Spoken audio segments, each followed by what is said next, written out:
Hello there, my brothers and sisters. It's Josh Packard. I'm here with my beautiful, beautiful daughter, uh, the light of my life, to help keep me honest here this morning. I want to talk to you today about the stupidity of socialism and about how it's incompatible with the scriptures and how we have a living window to see the preview of what will happen to the United States if we decide to submit ourselves to socialist rule. So, here, let me give you this. Let's adjust this down just a little bit. How's that, honey? There you are. Look how cute you are. Anyway, so what's prompting this video is the other day I got a new worker, and he's a young kid, and he's feel the burn all the way, right? And so we start talking back and forth about socialism and how it could benefit the United States, and he really can't name a single way it would benefit us in any way. Well, education for all. Well, medical for all, and blah blah blah blah blah blah, free education, and blah blah blah blah blah. So finally, what happened was I saw a good opportunity to show him what this meant. So I said, we have a great window of this a certain group of an ethnic group in our society that has been given everything and everything, medical, dental, free education, free housing, free food, free everything. And let's look where it's gotten them. So let's just take, and before you call me racist, before you call me anything else, this is going to be incontrovertible, and you can just be offended. But that's not what this is about. This is about pointing this out. But look at the black population. They're really not doing well as a whole. Their marriage rates are destroyed. Their incarceration rate is out of control. Their criminal rate, drug use. I mean, go down the line. These people have everything given to them on a silver platter, yet they can't pull it out because it's human nature. Anyone that does this, because I'm going to say, look at all the white trash or whatever people who are on welfare, and they use it as a career opportunity. Their lives are shambles. They're usually, they're really just not happy. They don't work out well. It's like people that win the lottery. They end up completely worse off than they were before. So it's not all that, all that glitters isn't gold sometimes. And so what happens is that the effect, we think we're helping people, but what we're doing is actually making them pets.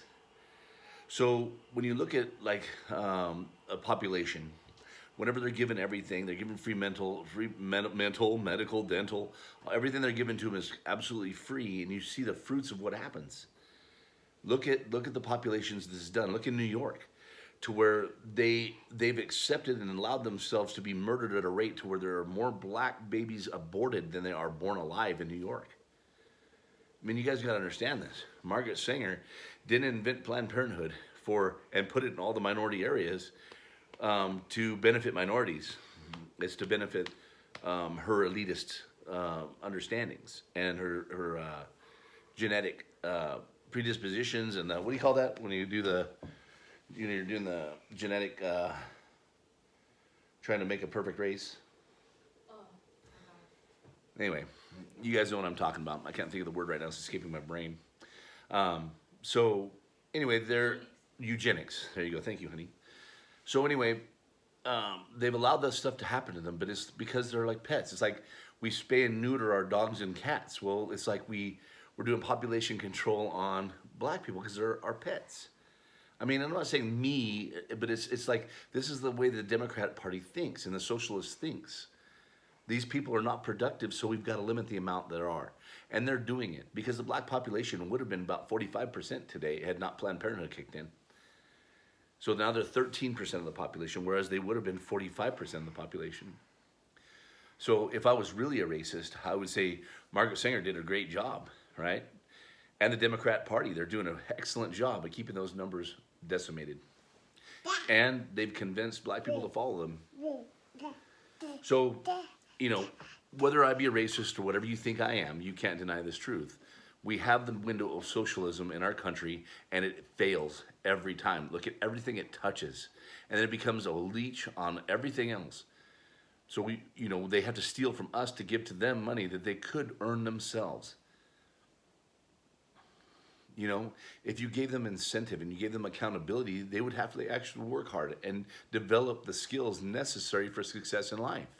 But as it is, since you're not doing anything for them, you're hurting them. You're treating them like animals. They're going to act like animals, and that's what we see over and over and over again. I mean, of course, there's always you know, there's always something other than what the rule is, of course. And there are some people that have made great successes of themselves. But by and large, those who are on welfare, those who have bought the idea that they are victims, those that have free medical, free healthcare, free everything, usually turn out to be much worse off than us that have to work for everything.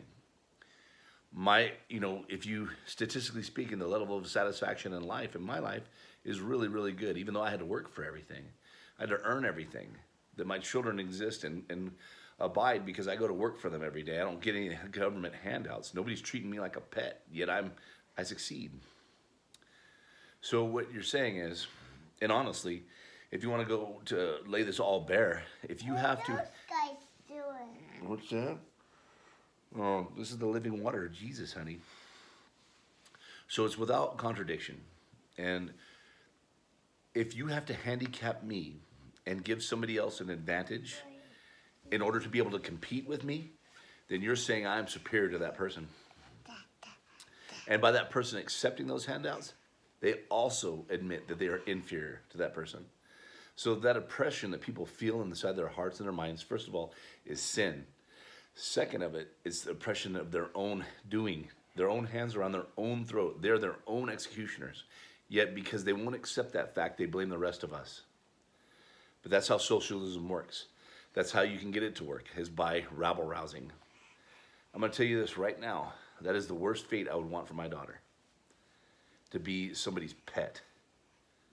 And I hope you agree. And that's exactly what socialism is we're just a bunch of pets. So anyway, you guys have a wonderful day. This has been a short public service announcement. And Jesus saved you. You know how I know? Because he rose from the dead. All right, you guys. Wonderful day. Bye-bye.